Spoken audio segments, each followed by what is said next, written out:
Hi, I'm Ben Mankiewicz. Welcome to TCM and more of our month-long salute to Roger Corman, who stands as one of the most important and most influential filmmakers of the 20th century. But his movies didn't get nominated for Academy Awards. Roger Corman was the king of drive-in exploitation films, and to be clear, Roger Corman would not have objected to that title. He embraced it. As Martin Scorsese has said, Roger Corman knew his audience better than any American filmmaker. The economic boom that followed World War II resulted in teens with access to cars and the cash to entertain themselves at the thousands of drive-in theaters across the country. Roger Corman thought that audience was being underserved by Hollywood, and he was right. So Corman started making movies for them. Sci-fi, adventures, monster thrillers, crime films, all of them featuring plenty of sex and violence. Generally, the cheaper he could make them, the higher his profit margin would be. This was the Roger Corman formula, and it worked for him for decades. That's not to say Roger didn't aspire to make better quality pictures. For instance, in the 1960s, he often didn't have the money to make films in color or to produce high-end special effects, but he learned that the Soviets were doing it and doing it cheaply. So Corman went to Moscow to purchase the American distribution rights to a handful of sci-fi films from the Soviet Union.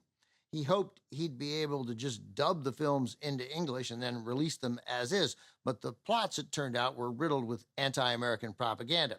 So Roger Corman had to improvise. He decided to lift just the special effects sequences from the films and create original stories built around those effects. Up next, an example of that ingenuity. Released in 1966 by American International Pictures, this is Queen of Blood. The year is 1990. 24 years after the film's release, and a group of astronauts have received a distress signal from Mars. A rescue mission finds one survivor, a beautiful alien female. You can tell she's an alien, by the way, because she has green skin and an unusual appetite. Cast includes John Saxon, Basil Rathbone, and Dennis Hopper, with Florence Marley as the alien queen.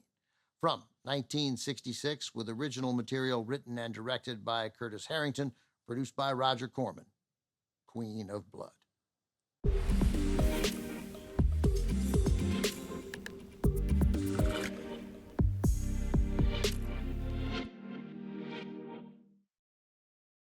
Writer-director Curtis Harrington made Queen of Blood for producer Roger Corman.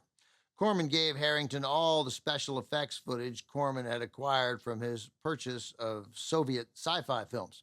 Harrington then came up with an original plot and shot new material to wrap around that footage.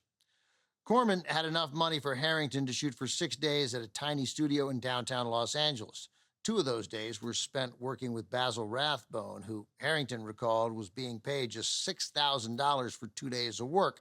If being paid so little bothered Rathbone, Harrington said he never showed it.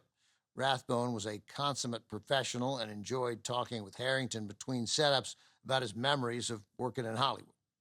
Coming up, our night at Roger Corman Productions continues with a gothic horror story directed by an up-and-coming filmmaker named Francis Ford Coppola. Dementia 13 is next on TCM.